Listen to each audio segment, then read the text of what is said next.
Bonjour, bonjour, c'est Kay Tarot, j'espère que vous allez bien. Bienvenue à vous dans cette guidance sentimentale intemporelle. On va aller voir du coup quelles sont les pensées de cette personne pour vous avant de s'endormir. Alors, pour vous aider à choisir, j'ai pris des cartes du Greenwich Oracle.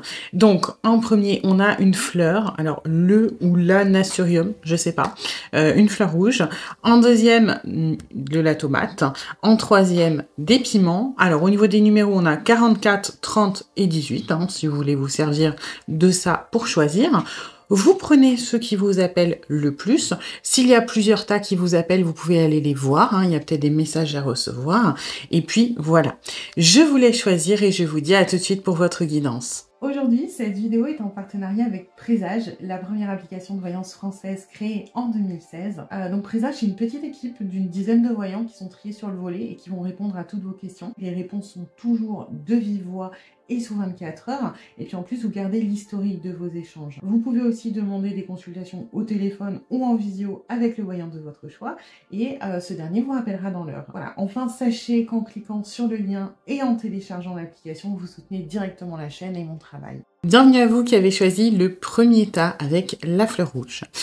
Alors, on va aller voir les énergies de la relation comme d'habitude pour voir si ça résonne. Si ce n'est pas le cas, c'est peut-être que ce tas n'est pas pour vous. Et dans ce cas-là, vous pouvez aller en voir un autre.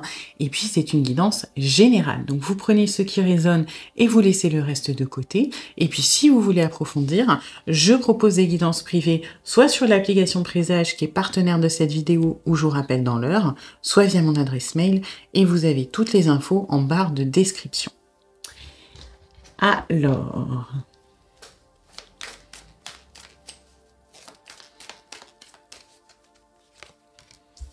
Ok.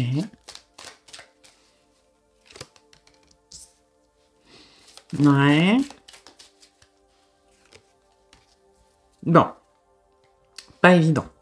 Alors, pour moi, vous voulez clairement quelque chose de sérieux, quelque chose de construit, quelque chose de pérenne dans le temps. Vous avez envie de vous investir dans la relation. Là-dessus, on a dépassé le stade du crush. Hein. Vous voulez clairement construire, d'accord? Ou vous poser, sécuriser les choses, vous investir. C'est pas juste le petit béguin, encore une fois. La personne à qui vous pensez essaie un petit peu de se dérober à ça. Moi, pour moi, j'ai une espèce de peut-être peur de l'engagement. J'ai quelqu'un qui essaie, on va dire, d'échapper à ce qu'il ou elle pense être.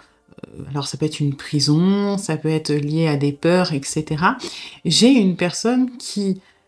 et c'est marrant parce que se dit que quelque part, c'est peut-être inévitable, mais si on peut grappiller un petit peu de temps, voilà, moi c'est ça que j'ai. C'est quelqu'un qui se dit que c'est inévitable parce que quelque part c'est quelqu'un qui tient à vous, qui sent aussi que vous avez besoin de construire, d'aller plus loin, de vous poser, de vous engager. Et cette personne s'est un petit peu résignée là-dessus. C'est-à-dire qu'on n'est pas sur quelqu'un qui va complètement freiner les cas de fer et dire non, je ne veux pas. Pour moi, alors ça peut être le discours qu'on vous tient, mais en tout cas au niveau de ce qu'il ou elle pense et ressent, on va plutôt être sur quelqu'un qui va se dire je sais que ça va arriver, d'accord? Maintenant, si je peux gagner un petit peu de temps, si je peux voilà, faire celui ou celle qui a pas compris et continuer un petit peu comme ça le plus longtemps possible, ça m'arrange. Du coup, on est un petit peu dans le jeu du chat et de la souris où vous allez essayer vraiment voilà, vous êtes dans une attente. Alors, j'ai pas des personnes qui... vous n'êtes pas en train d'harceler l'autre non plus, hein. C'est juste que vous avez été clair sur vos intentions. Que vous voulez pas d'entre-deux, mais vous n'êtes pas non plus à mettre la pression quelque part. En fait, vous avez un engagement qui est ferme, mais vous n'êtes pas dans le, on va dire, dans le harcèlement ou dans je mets la pression. Et la personne à qui vous pensez, c'est pareil, c'est se dérobe, mais il y a quand même des moments clés où vous voyez que cette personne est intéressée et que cette personne tient à vous, d'accord? Donc c'est pour ça que le jeu du chat et de la souris, c'est pas on se court après, c'est plutôt, voilà, on est un peu mesuré, mais quelque part on sait où on va. Ok. Alors, du coup,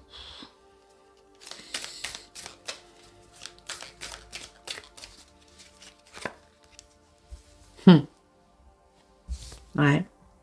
Alors, quand on pense à vous, c'est marrant parce que autant dans les actes, on va essayer de grappiller, on va essayer d'esquiver, des choses comme ça, autant le soir, par exemple, quand on est posé, quand on va s'endormir et qu'on pense à vous, on pense à vous avec quand même une certaine angoisse, à savoir celle de vous perdre.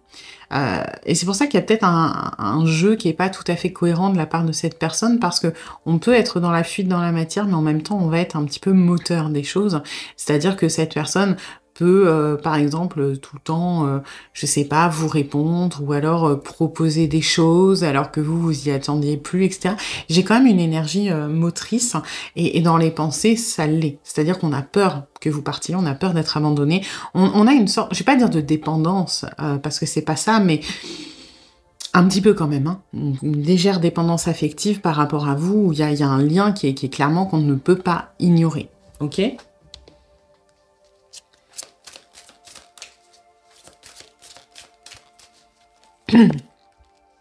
Ouais.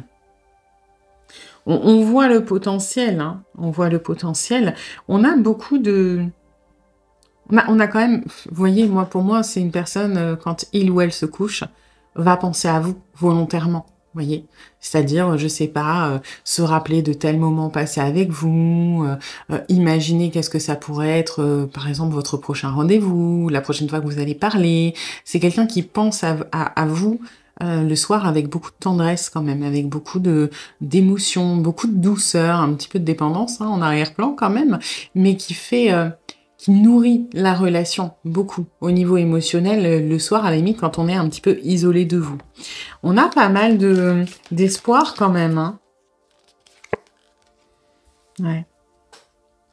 On a envie de faire bouger les choses et du coup, autant on peut penser avec beaucoup de tendresse et de nostalgie, on va dire, du passé, autant on se projette un petit peu dans l'avenir. Alors, on va pas être dans la projection, comme vous, c'est-à-dire la projection construite et pérenne. Par contre, on va être dans la projection de petits instants de comment on peut orienter les choses, comment on peut les faire bouger, sur des petits instants T, en fait, hein. Par exemple, bah, je sais pas, voilà, la prochaine fois que je le vois ou que je la vois, je vais organiser un rendez-vous et puis, j'aimerais bien qu'on se rapproche et que je l'embrasse et vous voyez? Il y a des choses comme ça, mais ça va plus être des moments ponctuels qu'on va imaginer, beaucoup plus que, ce sera génial quand on sera en couple et puis qu'on fera des sorties ou qu'on voyagera ensemble. Non, là, c'est trop loin, OK? On est plus sur vraiment des instants T, des moments ponctuels où les choses pourraient changer entre vous. Donc effectivement, ça peut être du rapprochement physique, ça peut être des taquineries ou des sous-entendus, des choses de ce style-là.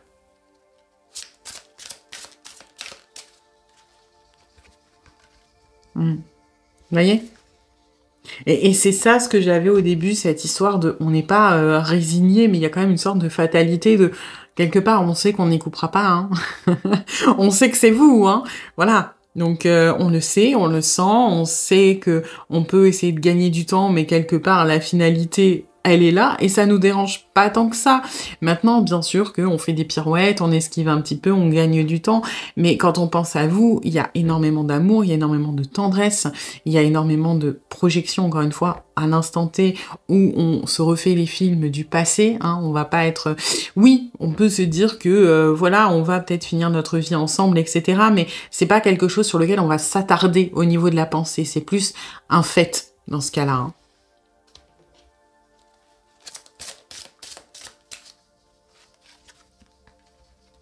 Hum. Ouais. Vous voyez, l'isolement, je ressens pas en...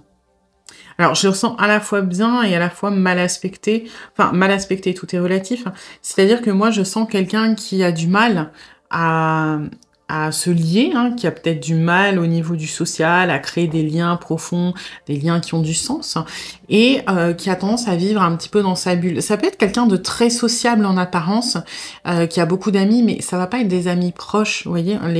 Les amis intimes, ça se compte sur les doigts d'une main, il y en a vraiment très très peu. Et oui, parfois, on a besoin de mettre un petit peu de distance par rapport à vous, mais on est en train de se rendre compte que bah, on a envie de vous faire rentrer dans notre bulle. C'est-à-dire qu'on a envie de s'isoler du monde, seul parfois quand on a besoin d'un peu d'espace par rapport à vous, mais sinon de s'isoler du monde avec vous. Parce qu'on en a marre des gens, on en a marre des problèmes, et qu'avec vous, ça se passe bien, et qu'on le ressent pas comme, on va dire, une agression, si ça a du sens. Pour cette personne, laisser rentrer quelqu'un dans son intimité, dans sa vulnérabilité, etc., ça peut être source d'angoisse, ça peut avoir cette impression de se sentir agressé, oppressé, et c'est pas ce que l'on ressent avec vous. D'ailleurs, vous devez très certainement le sentir quand vous voyez cette personne, vous avez l'impression d'avoir des moments à deux, un petit peu en dehors du temps. On voit pas le temps passer, on est dans notre bulle, on oublie tout ce qu'il y a autour. Ce que vous ressentez, cette personne le ressent aussi quelque part. Et c'est ce que l'on veut essayer de reproduire, c'est d'être avec vous, mais en dehors du temps et en dehors du monde. C'est des moments qu'on apprécie.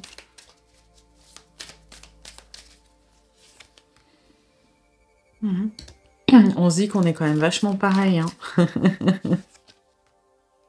Oui, on a encore l'énergie un petit peu de... On va dire de l'âme sœur.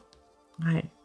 On a besoin... Alors par contre, hein, sachez-le, quand on pense à vous, avant de s'endormir, oui, on pense à vous volontairement, on nourrit beaucoup de choses positives, de l'amour, de l'affection. Visiblement, on est sûr et certain que vous êtes notre âme sœur, hein, qu'il y a quelque chose qui va finir de toute façon de cette manière-là.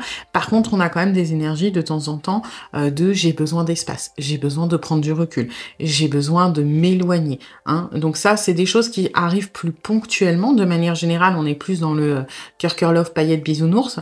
Mais parfois, on a ce truc de j'ai besoin de temps pour moi, j'ai besoin d'espace. Et on revient un petit peu à ce qu'on avait dans les énergies générales. Quelqu'un qui sait, qui est, on va pas dire résigné parce que c'est négatif, mais voilà, qui s'est fait une raison de finalement vous allez sûrement finir ensemble, mais qui essaie de gratter un petit peu du temps parce que peur de l'engagement, de l'enfermement et des choses comme ça. Et là, on est dans ces énergies-là qui arrivent ponctuellement quand on pense à vous. Voilà. Eh bien écoutez, j'espère que cette guidance vous aura plu et surtout vous aura aidé. Si c'est le cas, eh bien n'hésitez pas à liker, à partager, à commenter, à vous abonner. Et puis moi, eh bien je vous dis à bientôt pour une nouvelle guidance. Bienvenue à vous qui avez choisi le deuxième tas, la tomate. Alors, on va aller voir les énergies de la relation comme d'habitude pour voir si ça résonne. Si ce n'est pas le cas, c'est peut-être que ce tas n'est pas pour vous. Et dans ce cas-là, vous pouvez aller en voir un autre. Et puis, c'est une guidance générale. Donc, vous prenez ce qui résonne et vous laissez le reste de côté. Et puis, si vous voulez approfondir, je propose des guidances privées, soit sur l'application Prisage qui est partenaire de cette vidéo, où je vous rappelle dans l'heure, soit via mon adresse mail. Et vous avez toutes les infos en barre de description. Alors...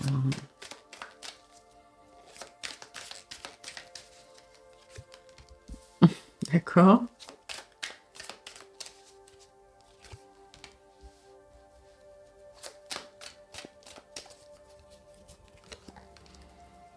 Bon. Alors, là, on est sur deux personnes qui se regardent un petit peu de loin, quand même, hein, il faut dire ce qui est. Alors, pour moi, on peut être sur, par exemple, amis d'amis ou choses comme ça, mais j'ai plutôt un cadre, je vais pas dire festif, mais pour moi, ça parlera pour très peu de monde de personnes qu'on connaît au travail. Hein. Il y a plus un environnement social et festif là-dedans. On est sur deux personnes qui n'arrivent pas à créer... Alors moi, j'ai un peu d'ego des deux côtés, pas forcément de manière négative, mais qui ont du mal à se dire des choses, qui ont du mal à se dire qu'il ou elle se plaisent, qui ont du mal à... Voilà, à communiquer. J'ai l'impression quand même que... Alors, ça va être très spécifique ce que je vais vous dire, mais moi j'ai l'impression qu'on parle d'une relation qui a commencé, qui s'est arrêtée. Alors quand j'y commencé, ça veut pas dire on s'est mis en couple, hein. Ça peut être on a commencé à se fréquenter, à se séduire, ça s'est arrêté.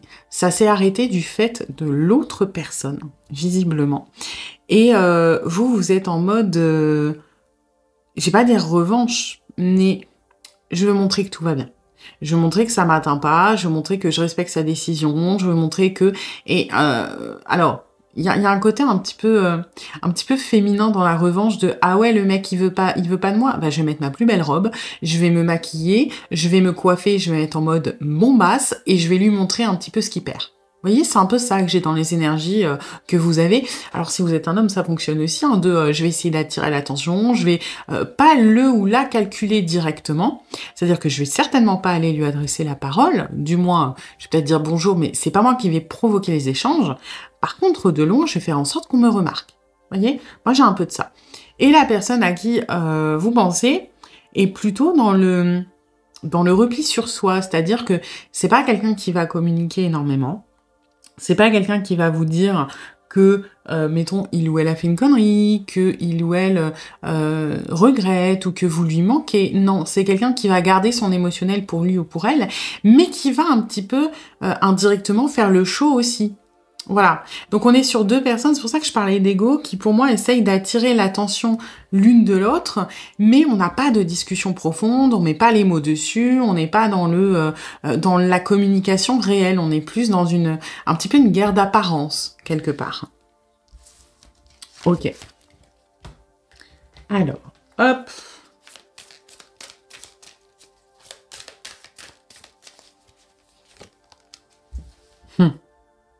Ouais. Alors là, moi, j'ai plutôt, on ressasse un peu le changement et la décision qu'on a prise. Comme dit, moi, j'ai une histoire de vibes, un petit peu de, ça a commencé et la personne est revenue en arrière, quelque chose comme ça. Et on a tendance à réfléchir à ça. Est-ce qu'il n'y avait pas une autre solution? Est-ce qu'on a pris la bonne décision?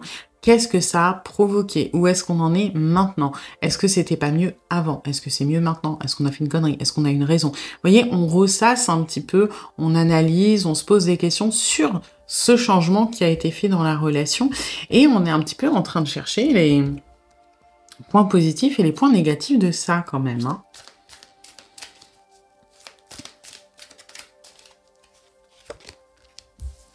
Oui. J'ai l'impression qu'on a du mal à retrouver l'équilibre et que on est vraiment en train de se rendre compte de la conséquence de ces actes, de la portée de la décision que l'on a prise. J'ai vraiment, c'est ça qui travaille beaucoup cette personne en fait, hein. Ok, bah j'ai stoppé, ou alors j'ai dit que je voulais pas m'engager, ou j'ai dit que j'étais pas prêt ou pas prête.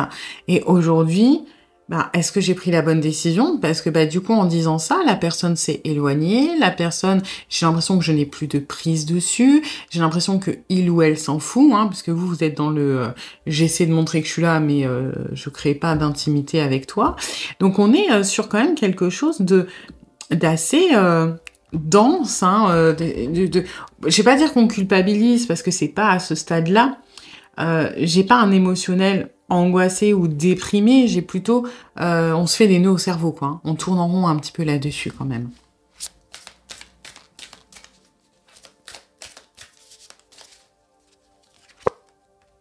Vous voyez?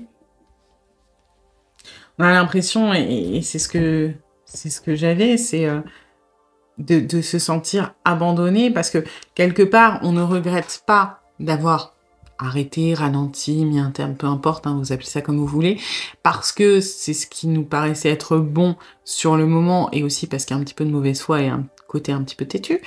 Mais, bah, on se rend compte des conséquences et la conséquence, c'est qu'on s'attendait peut-être pas à ce que vous partiez, à ce que vous abandonniez le navire.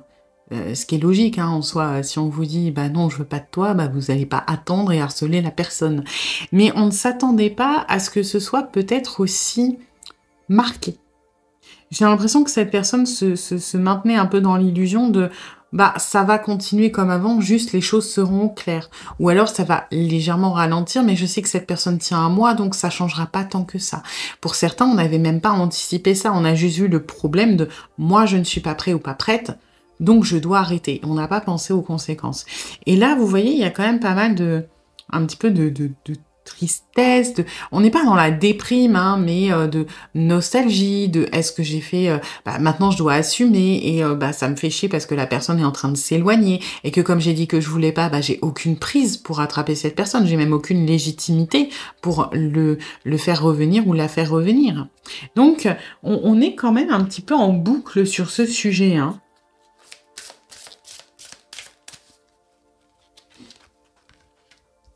Ouais, vous voyez? On a du mal à se pardonner, Alors, on a appris une leçon, hein, clairement, mais on est un petit peu concentré là-dessus et c'est ce qui fait que la personne, malheureusement, bloque un petit peu. Parce que pour moi, cette décision était une leçon, c'est-à-dire que cette personne s'est sûrement rendu compte que c'était pas, que il ou elle voulait quand même plus que ça avec vous, hein, parce que c'est facile de renoncer quand on la chose, on la possède, on va dire quelque chose comme ça. Je vais pas dire que vous étiez acquis ou acquise, mais c'est facile de dire non quand on est sollicité et après, on peut regretter parce que l'opportunité, elle passe. Et on a du mal à se pardonner d'avoir pris cette décision. Alors encore une fois, le mental est quand même assez ferme de c'est ce qu'il fallait, mais les conséquences émotionnelles ont du mal à être assumées. Et tant qu'on ne régule pas ça, tant qu'on ne fait pas le point là-dessus, qu'on ne pardonne pas, qu'on ne guérit pas la décision qu'on a prise, eh ben on ne peut pas se remettre en question et donc revenir sur, on va dire, notre erreur et essayer de rattraper les choses avec vous. C'est pour ça que c'est un petit peu en boucle pour le moment.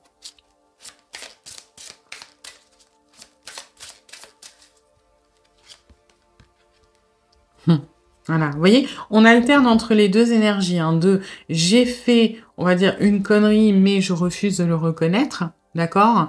Enfin, non, c'est plutôt j'ai fait une connerie et il faudrait que je la répare, et j'ai fait une connerie et je refuse de le reconnaître. Parce que, voilà, oui, mais c'est moi, j'ai eu raison de le faire pour moi, parce que moi, j'étais pas prêt, etc. Donc en fait, on pense pas mal à vous. Pour moi, par contre, c'est pas voulu. D'accord? C'est pas on fait pas l'effort de penser à vous. On se dit pas, tiens, je vais penser à lui ou à elle, et puis je vais me mettre mes petits, voilà, mes petites paillettes, et non, pas du tout. C'est plutôt quand on se couche, on a tendance à avoir des angoisses, des pensées parasites qui vont dire de cette situation me saoule, la personne, j'ai l'impression que je peux la perdre, mais d'un autre côté, j'estime que j'ai pris la bonne décision, je refuse de reconnaître les conséquences de mes actes, donc si je refuse de reconnaître que j'ai fait une erreur, je ne vais pas rattraper les choses. Mais comme je ne rattrape pas les choses, j'ai l'impression que cette personne s'en va et ça me fait peur. Vous voyez? Donc on est un petit peu en boucle de pensées parasites qui sont assez fatigante, je dirais pas anxiogène parce que, voilà, mais fatigante, épuisante. Ouais. Là, on culpabilise un petit peu quand même. On a l'impression d'avoir fait de la merde. Ouais. On a l'impression d'avoir fait... on a un petit peu honte quand même de nous. Mais encore une fois, ça reste assez... faible, c'est-à-dire qu'on alterne entre les deux, mais on a tendance, oui, à se dire que... En fait, le problème, c'est que quand on culpabilise, on se dit que c'est pour le mieux. Vous voyez, on est vraiment dans une espèce, je vais pas dire de déni, mais de fuite de la responsabilité. Donc, c'est-à-dire que, par exemple, si on se dit de oui, j'aurais pas dû faire ça, finalement, c'était de la merde.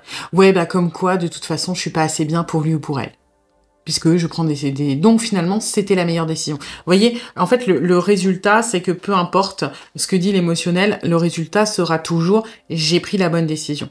Et tant que ça, c'est bloqué, bah, la relation, elle peut pas réellement avancer. Alors bien sûr que, voilà, on est fatigué, on commence à un petit peu à pas relativiser, on est toujours sensible à l'impact que vous avez, mais on est dans une sorte de déni qui tourne en boucle. Donc c'est un petit peu... il va falloir attendre que la personne fasse le deuil de ça, accepte les choses pour que ça reparte. Donc voilà. J'espère que cette guidance vous aura plu, vous aura surtout aidé. Si c'est le cas, eh bien n'hésitez pas à liker, à partager, à commenter, à vous abonner. Et puis moi, eh bien, je vous dis à bientôt pour une nouvelle guidance. Bienvenue à vous qui avez choisi le troisième tas, le piment. Alors, on va aller voir les énergies de la relation, comme d'habitude, pour voir si ça résonne. Si ce n'est pas le cas, c'est peut-être que ce tas n'est pas pour vous. Et dans ce cas-là, vous pouvez aller en voir un autre. Et puis, c'est une guidance générale. Donc, vous prenez ce qui résonne et vous laissez le reste de côté. Et puis, si vous voulez approfondir, je propose des guidances privées, soit sur l'application Présage, qui est partenaire de cette vidéo, où je vous rappelle dans l'heure, soit via mon adresse mail, et vous avez toutes les infos en barre de description. Alors... on va aller voir du coup ce qu'il en est.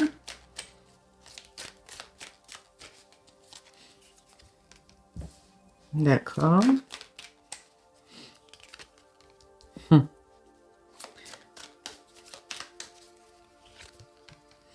Bon. Alors. Pour moi, je le sens pas des masses, votre truc. Je sens pas des masses. J'ai l'impression d'avoir quand même une relation déséquilibrée sur le plan émotionnel. C'est-à-dire que j'ai vous qui êtes impliqué, qui avez peur de rejet, hein, qui essayez quand même d'être... J'ai l'impression que je vais pas dire que vous jouez un rôle, parce que c'est pas vraiment ça. Mais c'est pas, en fait, c'est pas de l'hypocrisie, c'est pas que vous essayez d'être quelqu'un d'autre. C'est plutôt, bon, on va dire comme toute séduction, vous essayez de paraître sous votre meilleur jour. Ce qui est normal quand on séduit quelqu'un, que ce soit pour les relations amoureuses, sentimentales, mais aussi, bah, par exemple, dans le professionnel, hein, si on a besoin d'être embauché quelque part, on va se faire... se montrer sous notre meilleur jour. On va pas aller raconter des dingueries sur nous, hein. Le but, c'est de séduire l'autre. L'humain a besoin, de toute façon, de séduire pour être accepté dans un groupe, dans le social. La séduction, bien sûr qu'il y a une connotation sexuelle ou romantique, mais pas toujours. On a besoin de séduire les gens. Si vous êtes en couple, vous allez essayer de séduire vos beaux-parents pour être accepté. D'accord? Faut enlever le côté romantique derrière ça.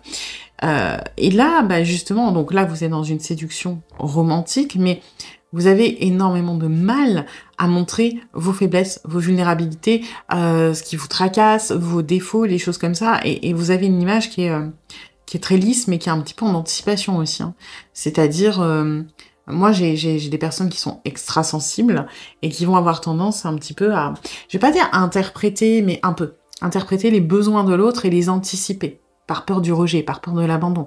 C'est-à-dire, bah, je sais pas, par exemple, vous sentez que la personne est tracassée parce que, je sais pas, il ou elle a un problème de voiture, bah, vous allez même pas attendre qu'on vous demande, que vous allez dire non mais t'inquiète, moi je peux t'emmener le temps qu'il faut, je viendrai te chercher, on fera du covoit, c'est à une demi-heure de mon boulot, mais c'est pas grave, t'inquiète pas. Vous voyez, il y a ce besoin un petit peu d'anticiper les choses pour qu'on vous aime. Vous manquez peut-être de confiance en vous, hein, là-dessus.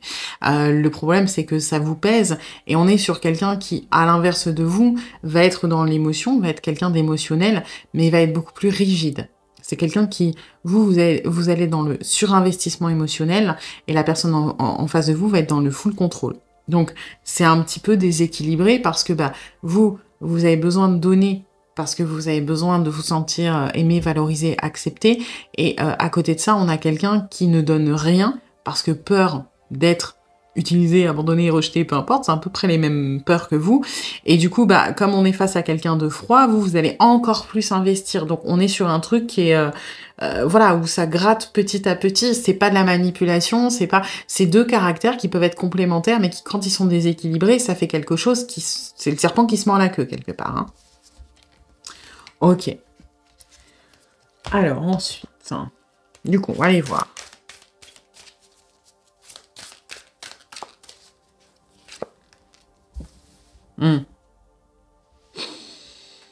Ouais.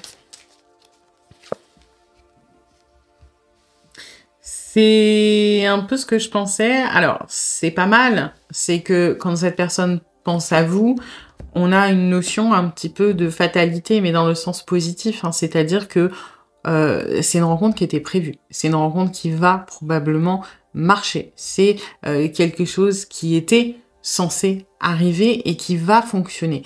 Alors, je suis un peu mitigée parce que, enfin, pas sur le fait que c'était prévu, hein, au contraire, parce que avec des caractères qui sont aussi complémentaires, mais en même temps où ça peut si facilement aller dans le déséquilibre, quelque part, je serais pas étonnée qu'effectivement il y ait quelque chose un petit peu karmique ou de prédestiné là-dedans pour vous apprendre mutuellement une leçon.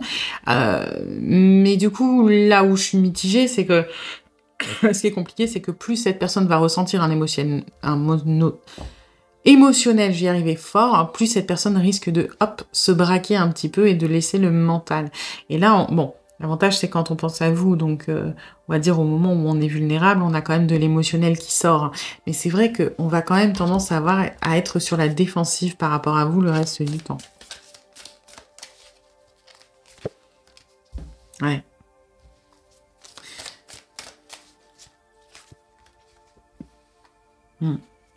Oui, moi j'ai quelqu'un qui... Alors, c'est pas Dr Jekyll et Mr Hyde, mais un petit peu. Quand on est en face de vous, ça peut être très dans le contrôle, très mesuré, très... alors, moi, j'allais dire très impersonnel. Parce que quelque part, c'est un petit peu ça. Ça peut être quelqu'un qui se met jamais, jamais en colère, quelqu'un qui est très tolérant, quelqu'un qui n'a pas de jugement, quelqu'un qui vous accompagne, quelqu'un qui peut être très doux, hein, mais qui peut être très standard, qui n'a pas forcément d'opinion tranchée, par exemple. C'est quelqu'un qui va essayer de faire l'illusion, de se noyer dans la masse et d'être dans le contrôle de son image, de ses actions. Donc on veut rester neutre en permanence. Par contre, vous voyez, quand on est le soir avant de s'endormir, quand on est dans des moments de vulnérabilité, on a de l'émotionnel qui sort. Et là, ça va être, est-ce qu'on n'est pas destiné à être ensemble? Cette personne me plaît, cette personne me manque. Vous voyez, on va être dans des choses où c'est ici que ça va s'exprimer. Je pense que c'est une personne qui, loin de vous, pense beaucoup à vous, de manière générale, à qui vous manquez beaucoup, même si vous voyez, hein, j'ai quand même ce manque qui est très présent, qui a ce besoin de vous voir, etc., mais qui va se protéger, et c'est comme si quand il ou elle était avec vous, hop, il y a toutes les défenses qui sont levées, et pour autant, c'est un peu vicieux dans le sens où c'est pas forcément notable. C'est pas, on va pas forcément le remarquer parce que vous allez pas avoir quelqu'un de braqué. Vous allez pas avoir quelqu'un d'hostile, qui vous rentre dedans ou qui est froid. Vous allez avoir quelqu'un en fait qui va être ultra sur la défensive, mais qui va être super, encore une fois, linéaire et constant, super monotone, vraiment en une seule. C'est pas la créativité, vous voyez, elle sort quand la personne, elle est, on va dire, loin de vous, qu'elle est pas dans le contrôle. Si vous imaginez, vous voyez, là, il y a une palette de couleurs. Quand vous êtes pas là, et c'est un peu con, hein, mais quand vous êtes pas là, il y a toutes les couleurs qui s'allument quand on pense à vous, il ou elle me manque, oui, tiens, j'ai envie qu'on aille danser ensemble, j'ai envie qu'on aille faire du sport, j'ai envie qu'on aille voir une expo, j'ai envie, vous voyez, il y a plein de choses qui s'allument, et quand on est à votre contact, c'est comme s'il y a tout qui passait en gris. Voilà, on veut pas faire de vagues, on veut surtout pas vous brusquer, on veut pas vous braquer, on veut pas que vous preniez mal quelque chose. Et ça veut pas dire que vous êtes un tyran et que vous allez mal le prendre, c'est plutôt que, voilà, on cherche une certaine contenance, une certaine... un truc super standard, quoi. Ouais.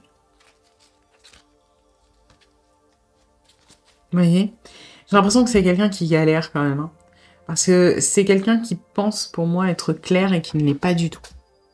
C'est quelqu'un qui, vous voyez, vous avez ce truc d'anticiper peut-être les besoins, les trucs comme ça, sauf que cette personne n'est absolument pas claire dans les besoins. Cette personne pense maîtriser des choses, parce que il y a vraiment le mental qui joue beaucoup chez cette personne, c'est-à-dire pense vous tendre des perches, par exemple, alors que c'est pas clair du tout. Vous voyez? Par exemple, je vais vous donner un exemple bidon. Vous, imaginons que vous essayez de rendre jaloux cette personne. Ok? Vous allez discuter avec quelqu'un d'autre et vous allez vous dire, bon, bah, si cette personne est intéressée, il ou elle est censé me dire quelque chose. Il ou elle est censé au moins montrer que ça lui plaît pas. Et cette personne, bah, va rien vous dire. Va laisser couler, limite vous faire une blague de oh bah dis donc, tu t'es amusé ce soir, un truc comme ça. Et cette personne va se dire, bah mon message il est clair. En fait, moi je veux que qu'il ou elle se sente libre de faire ce qu'il veut. J'ai pas envie de lui mettre la pression, j'ai pas envie de lui faire des scènes. Si je l'aime, j'ai envie qu'il ou elle se sente libre. Alors que vous, dans la matière, ce que vous allez comprendre, c'est que la personne n'en a rien à foutre. Vous voyez? Alors je dis pas, ça part d'un bon sentiment, et effectivement, quand on aime quelqu'un, il faut le laisser libre, il faut pas être sur son dos. Mais dans les phases de séduction, il y a plein d'opportunités qui sont loupées. Pourquoi? Parce qu'on essaie un petit peu de jouer un rôle quelque part où on veut être neutre. Et voilà. Et donc, quand on pense à vous, bah, on n'a pas de doute, hein. Ouais, on vous aime, mais on se dit qu'on doit faire des efforts, qu'on doit prendre sur nous, qu'on doit attendre, que ci, que ça. Et en fait, en pensant bien faire les choses, j'ai l'impression qu'on se tire des balles dans le pied quand même, hein.